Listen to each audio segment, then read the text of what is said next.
petugas dari kami, petugas bea cukai sudah siap. Kalau imigrasi mesti ngomong bicara dengan pastinya dengan menterinya. Tapi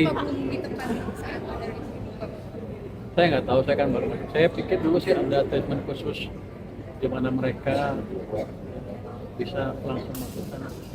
Saya nggak ngerti kenapa nggak ada imigrasi sama bea cukai. Itu mungkin ada kesalahan kebijakan di situ yang harus diperbaiki. Pak, Nah tadi pengecilan daya pajak gimana Pak? Nanti strateginya ke depan supaya nggak terjadi lagi Pak? apa namanya? Pak, pengecilan pembayaran pajak Pak. Yang di kejaksaan Yang dikejaksaan Pak. Yang Oh, tax amnesty ya, kita lihat perkembangan seperti apa. Kejaksaan Agung kan sedang meriksa ya. Kita sih nggak ikut campur, kita lihat aja datanya seperti apa, dia seperti apa. Tapi kalau saya lihat kalau tax amnesty kan itu kan pengampunan pajak. Nggak terkait teks amnesty yang pengecilan pajak Pak. Oh yang pengecilan mana? yang diperiksa Kejagung bukan soal teks amnesty Pak, jadi soal pengecilan pajak. Dan pajak dari Jadi nilai pajaknya nggak sesuai sama pajak yang sah. tahun berapa itu? 2016 sampai 2020 Pak. Saya belum tahu itu, saya pelajarin. Ini saya belum tahu. Jadi dari penjelasan ke DPR artinya outlook defisit untuk tahun ini masih belum sesuai ya Pak dengan yang Defisit pasti akan di bawah 3%. Jadi masih ini yang paling penting adalah gini. Ketika kemarin ekonomi melambat, Anda kan tahu sampai September melambat sekali sampai rakyat untuk berjalan karena usaha hidupnya mulai tertekan. Ya otomatis kan pajaknya juga, artinya bisnis juga melambat, pajak juga melambat. Nah, waktu itu ketika seperti itu, saya nggak bisa naikin pajak. Kenapa? Itu langkah yang nggak bijak. Kita harus kontrasiklika untuk membalikan ekonomi dari turun ke depan. Jadi kita biarkan padanya, sambil kita perbaikin jangan mengurangi pajak ini. Jadi saya tidak menaikkan ada pajak-pajak baru dan rate juga lain-lain. Supaya itu kan secara nggak langsung terus ke masyarakat dan ekonomi ya. Nah, dan dengan negara seperti itu ya normal lah kalau pajaknya sesuai dengan target. Tapi ke depan kalau kita kan mulai balik kan saya balik nih. Coba September akhir, Oktober, November udah agak kencang nih ekonominya. Dan tahun 2026 nanti juga udah lebih bagus lagi kalau kita bisa jaga momentum pertumbuhan yang tadi terjadi. Artinya masalah pajak bukan masalah isu besar lagi. Apa pajaknya? Yang kita lihat adalah kita jaga defisitnya di bawah 3% PDB. ada update Selain shortfall reformasi di bidang ada korteksnya update Pak. nggak Pak outlook shortfall pajaknya berapa? Ada, tapi nggak akan saya kasih Anda. Kalau langsung yang saya jaga adalah anggarannya berkesinambungan dan dampak ekonominya masih cukup besar. Kamera Pak, kalau Lapser kan 4,2% pasar volley itu masih sama atau? Kenapa? Kalau dari Lapser dibanding APBN itu 4,2%, masih segitu shortfall Pak. Mungkin di kisaran segitu, nanti kita lihat seperti apa. Kan Oktober, November, Desember tuh udah beda kan kondisi ekonominya.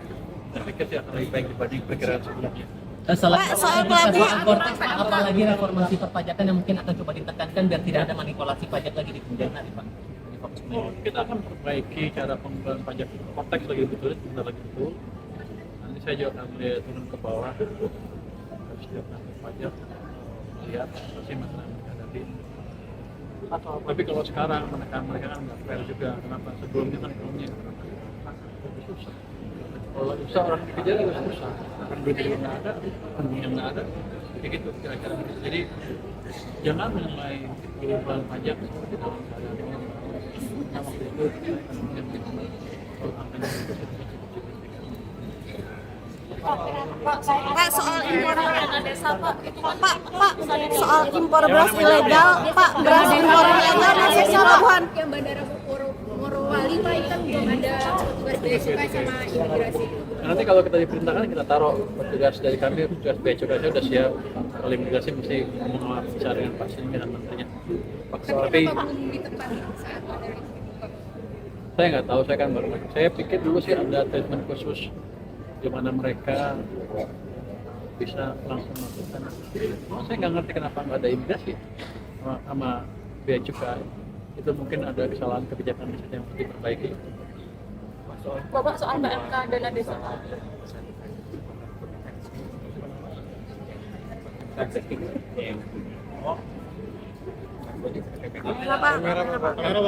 Nanti hari Senin akan diumumkan mekanisme seperti apa, cara ngadunya seperti apa, persyaratan seperti apa. Nanti kan kita pilih yang mana yang kita bisa bereskan lebih cepat. Minggu depannya saya mulai sidang dengan para yang ngadu tadi.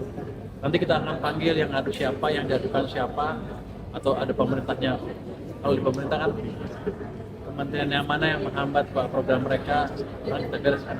Atau kalau bisnis itu bisnis juga sering kan, bisnis satu berantem dengan bisnis yang lain juga sering, kita damaikan di situ, kita beresin di situ. Yang penting investasinya harus berjalan dengan baik. Nanti kalau di situ nanti ada peraturan yang mengganggu, nanti kita perbaiki dengan lewat Pokja 3-nya, Satgas 3-nya. Pak, soal beras impor ilegal itu masuk di Pelabuhan Sabang sama di Pelabuhan Batam, itu bea cukai gimana caranya untuk Kita akan beresin. Jadi bea cukai saya udah panggil mereka, bukan kita rapat internal ya. Kita bilang, kita diskusikan dengan mereka, saya bilang begini, image bea cukai kurang bagus di media, di masyarakat, pimpinan tertinggi kita. Jadi kita harus perbaiki. Yang mana kameranya? Depan Pak. Jadi kita harus perbaiki dengan serius. Saya bilang dengan mereka, sudah minta waktu ke Presiden 1 tahun untuk nggak diganggu dulu. Saya biarkan waktu saya untuk memperbaiki bea cukai. Karena ancaman serius, kalau kita bea cukai nggak bisa memperbaiki kinerjanya dan masyarakat masih nggak puas, bea cukai bisa dibuka diganti dengan SGS seperti zaman dulu lagi. Jadi sekarang bea cukai, orang-orang bea cukai mengerti betul ancaman yang mereka hadapi. Jadi mereka sudah amat semangat memperbaiki kinerja mereka.